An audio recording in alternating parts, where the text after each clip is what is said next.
everyone, welcome back to QSR Nation, your weekly source of food service marketing and business strategies for success. Here are your hosts, Josh, Beth, Tony, and Grant from the PFS Brands National Headquarters in Holt Summit, Missouri.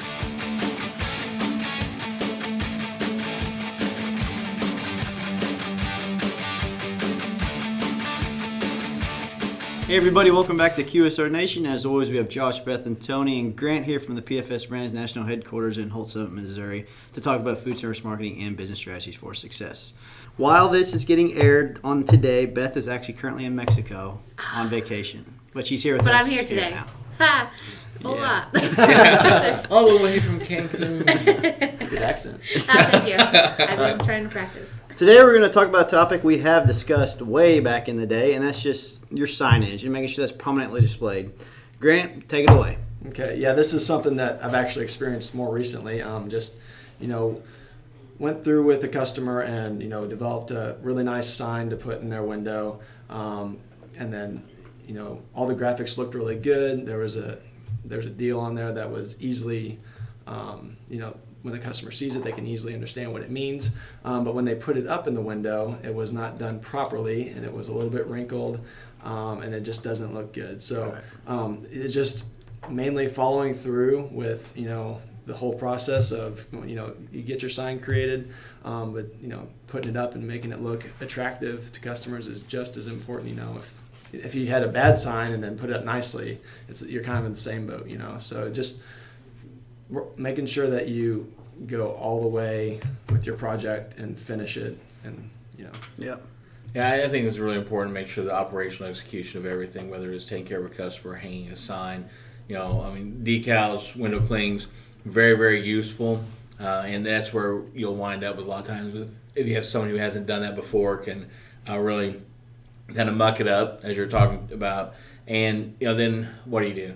You're kind of stuck, so you take it down and hopefully order a new sign, because it's, you kind of destroyed the integrity of the sign a little bit. But that in-store signage is so extremely important, and the placement of it, so that it's actually creating, an interruption of the shopping experience. So they're seeing it's eye level, it's catchy, it's got a great deal, like you mentioned, quickly and easy to understand what's being there. And having that in-store signage put together and then installed is going to be very, very key. So a lot of stores will use an actual signage person. That's all they do is they take care of all the signage, all the price changes in the stores. That way it's always consistent. If you don't have the staff available to have just one dedicated person do that, maybe make sure that, as simple as it is, spend maybe 10 minutes a month just kind of going through how things need to be displayed, just so you keep the operational integrity of your signage consistent and everybody can be a part of helping keep it up. I will say one of the faux pas that you do see, and a lot of times this happens in C-stores, but it can happen in grocery stores, is whenever you are oversigned and you have no idea where to look, because basically you're reading paragraphs from window to window to window, because there's a different offer for every single thing. So make sure that if you are wanting to put up signage, that you're putting the right amount of signage up there, that you're not just slapping things on there just to make sure that it's up there and you can say that I advertised milk, or I'm advertising something in the deli for this amount. You have to make sure that your customers are actually going to, their eyes are going to go to that deal and it's going to be appealing, but you're not overwhelming your store and just making sure that your store looks more welcoming and inviting rather than just lathered on with lots of signs. I like NASCAR, but I don't like stores that look like a NASCAR car, where everything's just labeled and thrown up everywhere, except for one big prominent sign, and everything else is just kind of small stuff stickered all around it. So making sure that you've got a good, inviting, appealing visual to customers is really important. Maybe take time, pull everything off the windows, start fresh.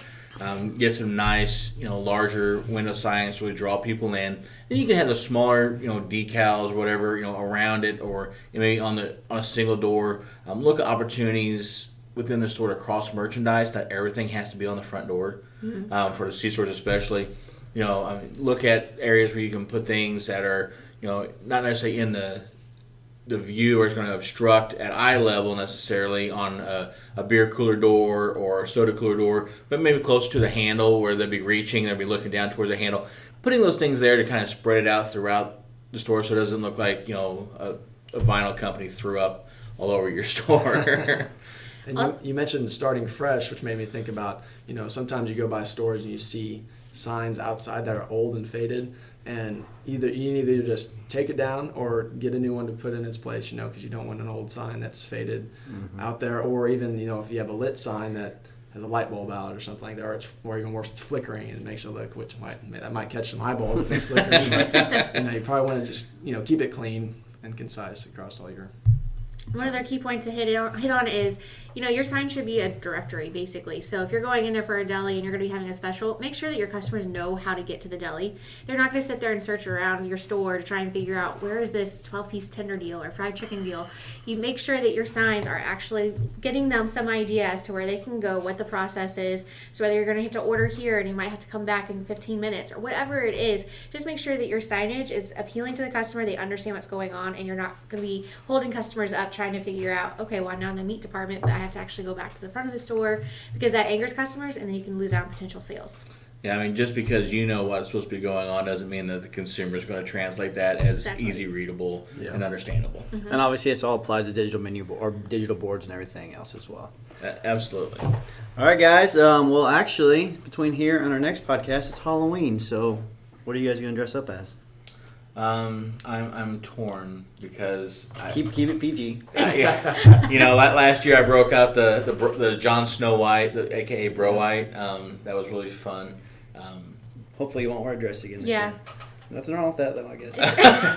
Hey, it was great. A little breezy. But I don't know. I was trying to talk my kids into doing a theme thing. They're like, we want nothing to do with you in public, so no.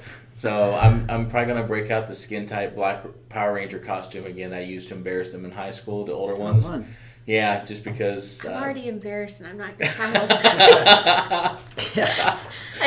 Well, I was just expecting like the old-fashioned Frankenstein, Dracula, Yeah. or Wiz or something. Oh no, we get twisted at our house. Maybe we should just go with a ghost. Let's just go for it this year. Yeah, I guess. Well, I guess we should wrap this up now. And Beth, safe travels on the way back from Mexico. And we'll see you in a few days. And for everybody listening to QSR Nation, we'll talk to you next week. Today's episode is brought to you by Champs Chicken. For deals, discounts, and updates, check out champschicken.com/connect.